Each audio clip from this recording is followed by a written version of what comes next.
this audio that I'm doing right now is being recorded separately, and as you'll know, if you watched my last video, I've been drawing a wedding invite, and in it I've been drawing lots of random buildings and things,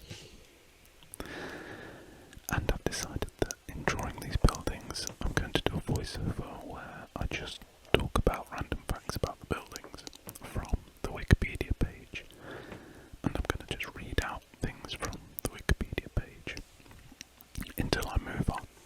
So I'll just be reading bits and bobs, but assuming most people are here not necessarily listening to my prattle, just listening to the sound of my voice and the ASMR, maybe it won't matter what I'm saying. Maybe you'll absorb some information. So anyway, I'll begin. This building is the Flinders Street railway station in Melbourne, Australia. And this is the Wikipedia article. But although it's not to be confused with Flinders railway station, which is in Adelaide, interestingly, this is the Flinders Street railway station. Flinders Street railway station is a train station located on the corner of Flinders and Swanston Streets in Melbourne, Victoria, Australia. It is the busiest train station in Victoria, serving the entire Metropolitan Rail Network. Not sure what that is. The Melbourne Rail Network. Okay, so it goes all the way around Melbourne. 15 tram routes travelling to and from the city, as well as some country and regional feline services to eastern Victoria. Opened in 1854, the station is the oldest in Australia. Oh, that's cool. Backing onto the Yarra River, in the central business district. The complex includes 13 platforms and structures that stretch over more than 2 city blocks, from east of Swanston Street to nearly at Market Street. Bit of weird syntax there. Flinders Street is served by Metro train services and V-Line regional services to Gippsland. That's a funny sounding place, where's that? Passenger service operated by V-Line in Victoria, Australia. Oh, I should say actually, for the first maybe 8 minutes of this video I actually recorded the pen sounds. So if you're hearing some pen sounds now, that's just, well, the pen sounds that you're seeing. However, after that I didn't record them as it was too tricky and you couldn't really hear anything. It didn't work out that well. Anyway, back to this riveting Wikipedia page. I'm going to... Oh, okay, I'm just going to pick out things that sound interesting now rather than just reading it straight. Flinders Street connects with several tram services and is responsible for 2 of Melbourne's busiest pedestrian crossings, both across Flinders Street, including one of Melbourne's few pedestrian scrambles.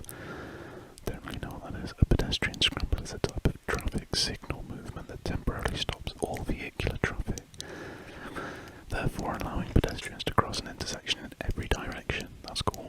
I guess like that main street in Tokyo, that famous one, is it? I guess they have that there. What? Sorry, you can probably hear me clicking away. Okay, the history.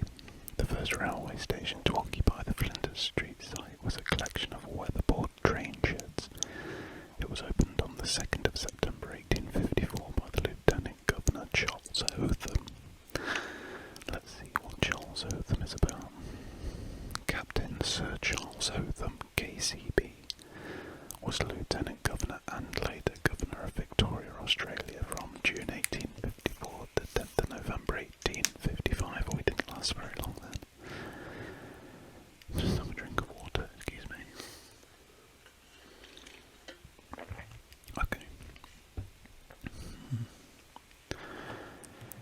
Oh, okay. There is some confusion over the original name of the station. In his book, Victorian Railways to 62, Leo Harrigan indicates that it first named Melbourne Terminus. Newspaper articles about the opening in September 1854 refer to Melbourne Terminus with a lowercase t, which may have caused this misapprehension. Shouldn't really seem like a big deal in my opinion. Another bloke in a book lists the railway as being called Flinders Street from its opening. Early tickets for the railway just show Melbourne as the destination. Moreover, a newspaper report in December 1854, the very year that fella started being something of Victoria. I've forgotten both of them already, I can't believe that. Charles Hotham. Anyway, a newspaper report mentions that the Hobson's Bay Railway Company shareholders meeting was held at Flinders Street Station. In all likelihood, the station was called Melbourne Flinders Street from the outset, and the somewhat superfluous Melbourne was gradually dropped through common usage. Okie dokie. Skip ahead. The first terminus had a single platform 30 metres, which is 98 feet and 5 inches long, and was located beside the Fish Market building on the southwest corner of Swanston and Flinders Street. An additional platform was provided in 1877, along with 2 overhead bridges to provide passenger access, blah blah blah blah blah. Putting myself to sleep here. I shouldn't be going to sleep, you should be going to sleep listening to this. I feel bad, this isn't boring, I just don't want it to come across like I'm reading some kind of very dry, I don't know, very dry, like, instruction manual. I do enjoy history and learning things, but, yeah, this is all a little bit dry. Let's skip ahead. Have there been any controversies? Refurbishment. Okay, so had a lot of refurbishment apparently.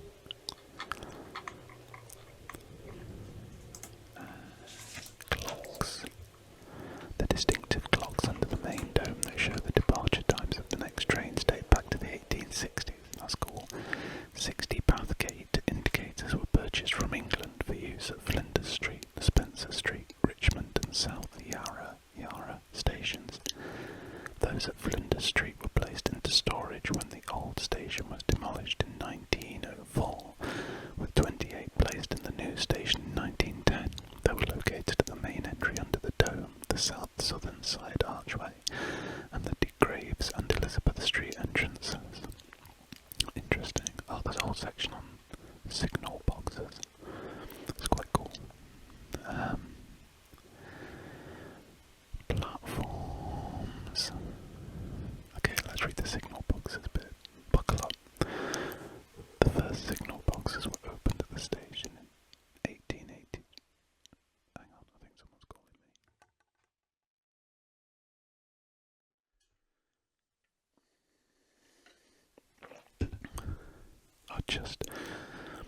Someone was calling me.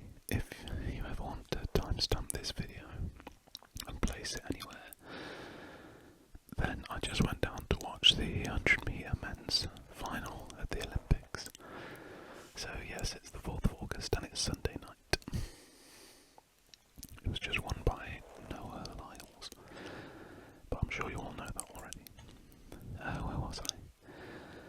Oh yeah, signal boxes. Okay. Squeaky chair, excuse me.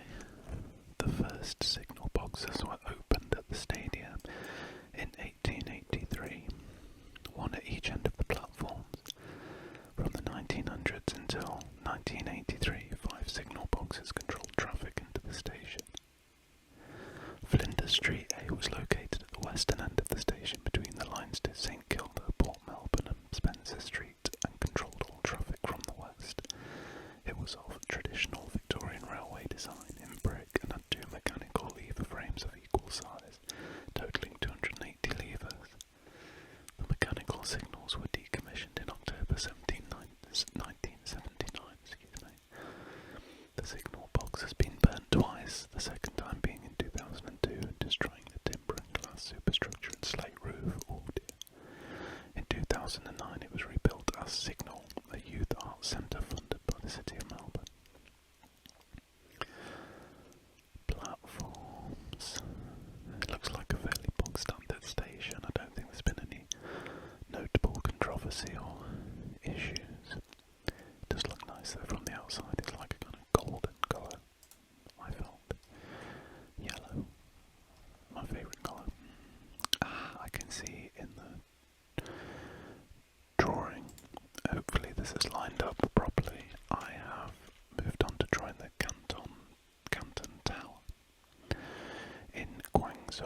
Guangzhou, definitely not pronouncing that right, in China.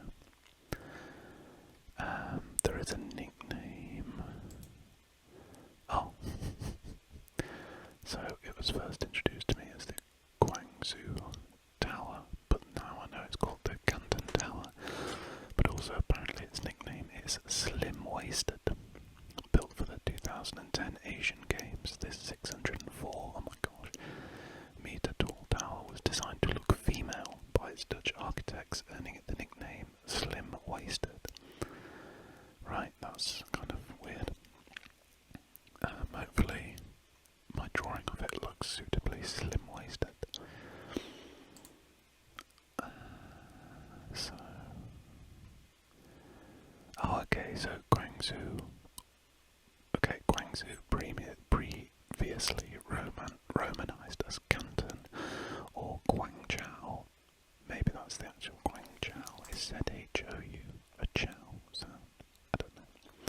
It's the capital and largest city of Guangdong province in southern China. I see. Right, let's get on the old Wikipedia. I'm sure there's going to be some juicy information about this place shortly. The Canton Tower, formerly Guangzhou TV Astronomical and Sightseeing Tower, is a 604 metre, 1,982 feet tall multi-purpose observation tower in the Haizu district of Guangzhou, alternatively Romanized as Canton. That is flipping high. Let's see how tall the shard is. My one frame of reference that I've seen reasonably regularly.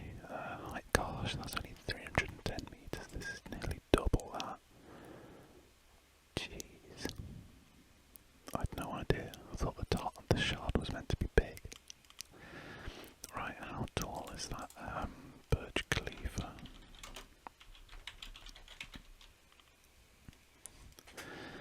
Obviously going to be a hideous amount taller than the other ones. 830 metres to the tip. Jeez. Man, it's nearly triple the shard. Gosh, just looking at pictures of that Burj Khalifa, it gives me the willies. I get nervous looking at it. God, it's like being on a plane, being at the top of that. Anyway, back on track. The Canton Tower. The tower was topped out in 2009 and it became operational on the 29th of September 2010 for the 2010 Asian Games. That's not the Olympics, is it? Sorry, I've got a head full of Olympics now. Okay, now it's just games in Asia, like continental games, fair enough. The tower briefly held the title of the tallest tower in the world, replacing the CN Tower, which is 55 metres high. In Toronto, I've seen that. I've been to Toronto, I didn't go up it though, I don't like heights. Before being surpassed by the Tokyo Sky Tree. Oh wow, I haven't seen that. Oh, that's 634. Oh, the Canton Tower lost out by 20 metres. Gosh, that is flipping tall as well, the Sky Tree. Cool name for it. Okay, so this is now currently the third. Okay, so sorry, I'm on such a tangent here. The Sky Tree is the third tallest building in the world after the Merdeka 118 and the Burj Khalifa. So the Merdeka 118 is in Kuala Lumpur, 678. So wow, okay, that other one lost out to this by 40 metres or something. Man, interesting. I'm enjoying these. I like these little Wikipedia deep dives. Gosh, even looking at this building in Kuala Lumpur compared to the rest of Kuala Lumpur is absolutely ridiculous. I feel it's a little bit cheating though, because easily the top 50, 60, maybe even 100 metres of it is just like a stick.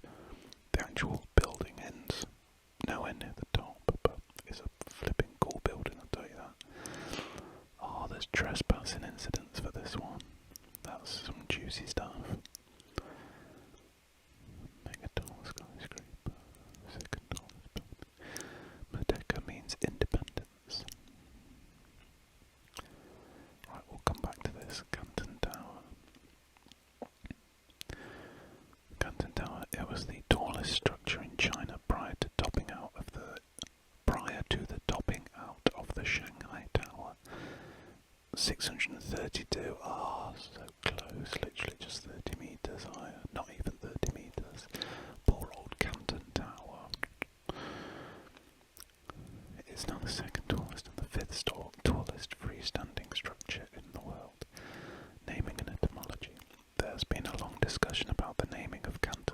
since the commencement of its construction in 2005. After the groundbreaking ceremony. The groundbreaking ceremony, or the groundbreaking ceremony? Was it a crazy ceremony? I don't know. In September 2020, at the request of the tower's investor, Guangzhou Daily launched a contest for naming proposals. Oh, it's a good job they didn't do this in the UK. We'd have named it something flipping stupid. Like that Boaty McBoatface thing. Anyone in the UK might remember that. There was a competition to name a boat, and Boaty McBoatface won. And there's also competitions to name, I think, grit salt spreaders in Scotland when it's snowing and icy. And they get some hilarious names. Anyway, the contest attracted over 180,000 valid entries. I really want to know how many invalid entries there were. Among which Haixin, Haixin Tower, meaning tower in the sea, was awarded the first prize. Oh, okay, so why didn't it win? The name alluded to the city's historical setting as the start of the maritime Silk Road. Cool. And the tower's geographical proximity to Haixin Island. I'm butchering the pronunciation if anyone Chinese is listening or any Chinese speakers, I'm sorry. However, this name was considered obscure to people unfamiliar with the history of the city. Local residents continued to refer to the tower by various nicknames, including Slim Waist, makes sense. Twisted Firewood is pretty cool, which in Chinese is a metaphor for stubborn. Oh, sorry, it's a metaphor for stubborn in Cantonese. That's cool. And Yang Dian Feng, Chinese Peak of the Ram City, homophone of epilepsy in colloquial Chinese. Right. Oh, wait, homophone. What does that mean again? Does that mean it sounds like another word? Homophone, each of two or more words having the same pronunciation but different meanings. For example, new and new. Right, so interesting. So Yang Feng means peak of the Ram City and epilepsy in Chinese. The naming was reconsidered in 2010 after surveying a broad range of public opinions. Canton Tower was decided as the official English name and announced at the end of September 2010. The new English name, which alludes to the city's prosperous past, was considered the most identifying and least ambiguous among the multitude of proposals. Wonder where Canton came from then. It was constructed by the Guangzhou New Television Tower Group. It's a pretty fire name. It was designed by Dutch architects Mark Hemmel, who looks kind of like one of the Safdie brothers, and Barbara Guit, K-U-I-T. Together with Arab, the international design. What else?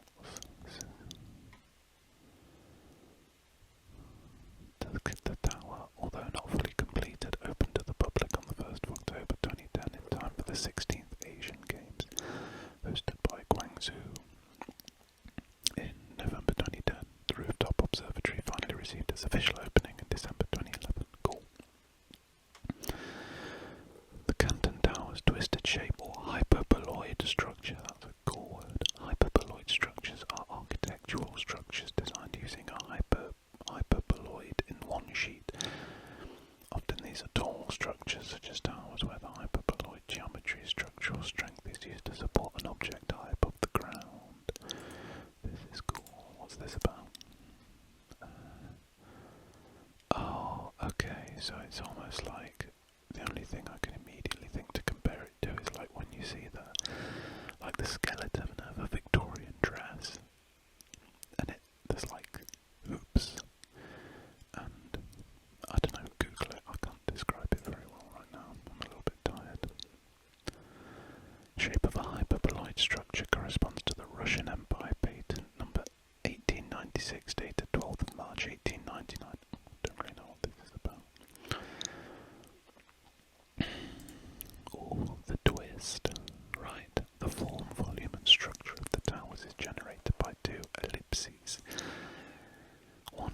foundation level and another at the horizontal plane of 450 meters.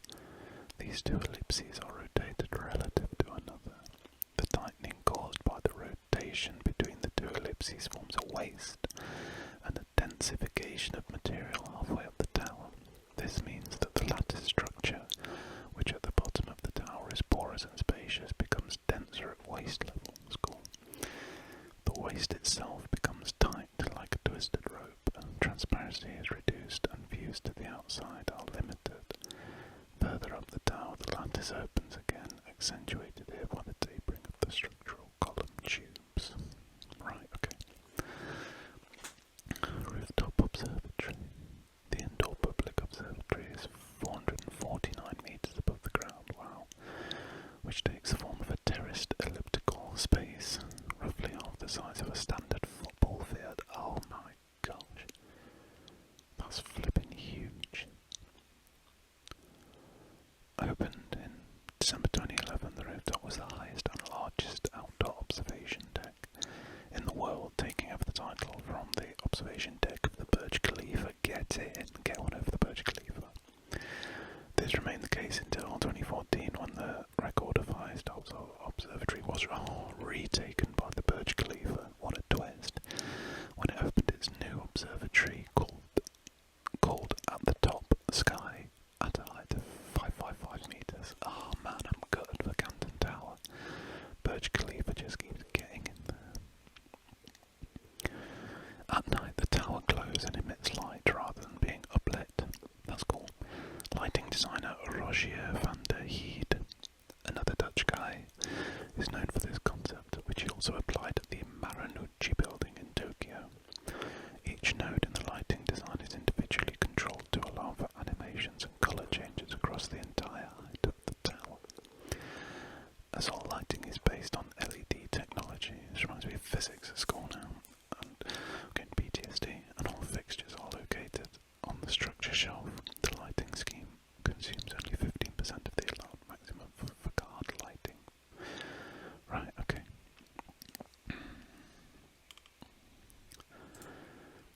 Is there any interesting things? It does look absolutely crazy.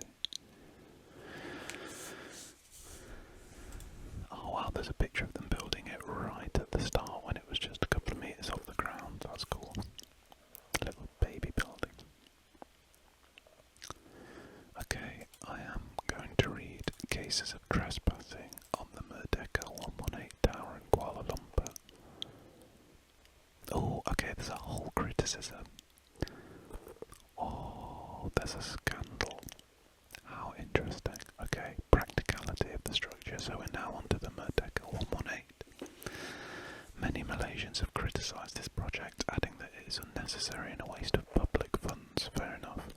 Having been funded by the Permodalan Nasional Berhad PNB, a state-owned enterprise of the Malaysian government, amounting to more than RM5 billion.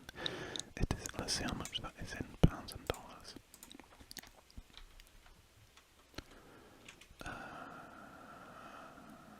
RM currency to GBP 0.17. Wow, okay, so 17 pence times 1 billion. So that times 5. So it was 850 million. 850 million, is that right? Not 850. Oh gosh, no, it won't be 850 billion. 850 million pounds, which is 850 million pounds to dollars. $1.1 billion, near enough. $1 billion. Where are we? Okay, it is said that the money could have been better used for other practical causes such as education and healthcare, which had been increasingly deteriorating in the country. I don't think that's been written very well. In response to the criticism, former Prime Minister Najib Razak, who would eventually be directly involved in the 1MPD scandal, claimed that the project was not a waste and it would bring more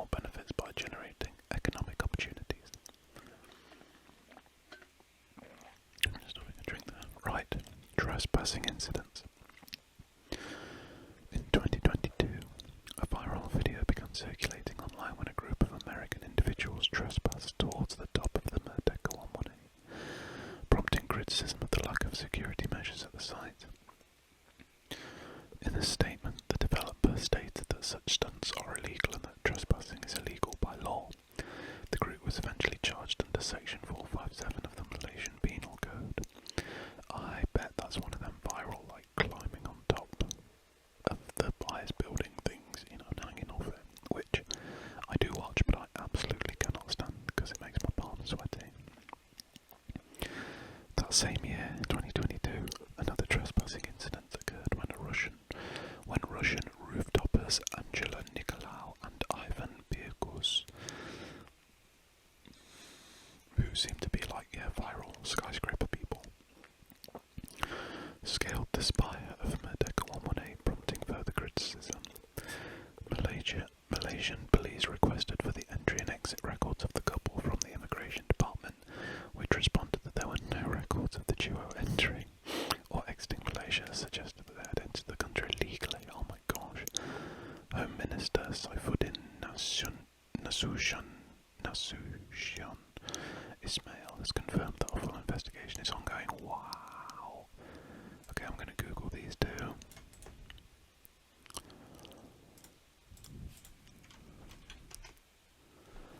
Okay, they're like a very good looking young couple who climb skyscrapers together. Interesting. Wonder how they got together. Oh my gosh, I hate this. I hate this. Imagine that being your thing. Maybe that's their king. Maybe they get to the top and then, you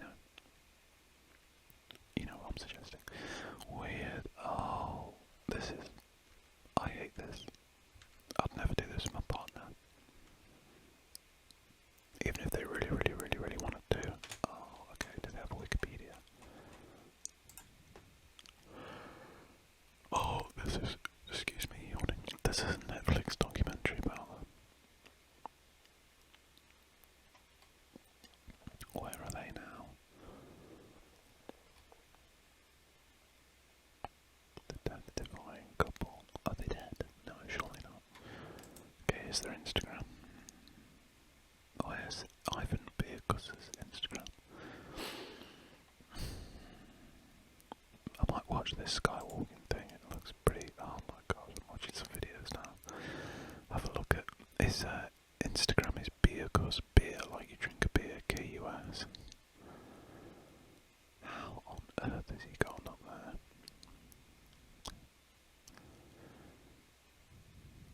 Oh, there we go. Yeah, this is... right, so this... I'm watching this thing. He's on that building in Kuala Lumpur. So I'm guessing this is why maybe he's been arrested, because there's no posts after this in December 2022. Oh my gosh. Oh, it's making my legs go funny. Okay. Oh. Ooh. Yeah, there's a video of like her jumping up and him catching her. This is freaking me out. Okay, I need to get back on task.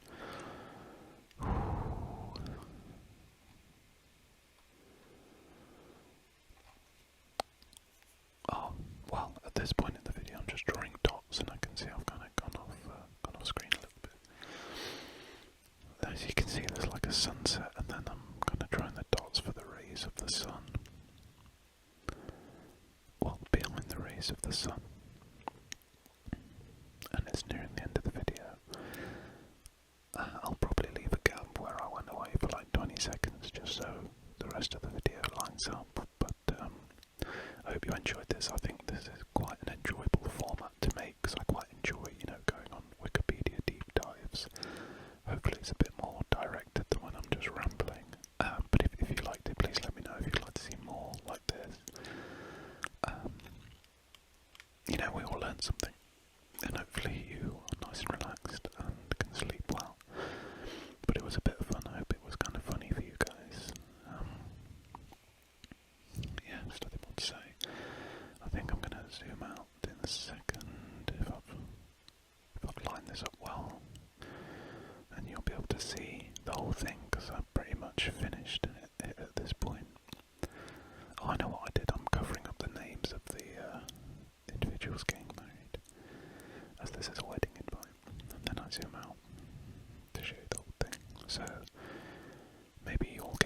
this wedding.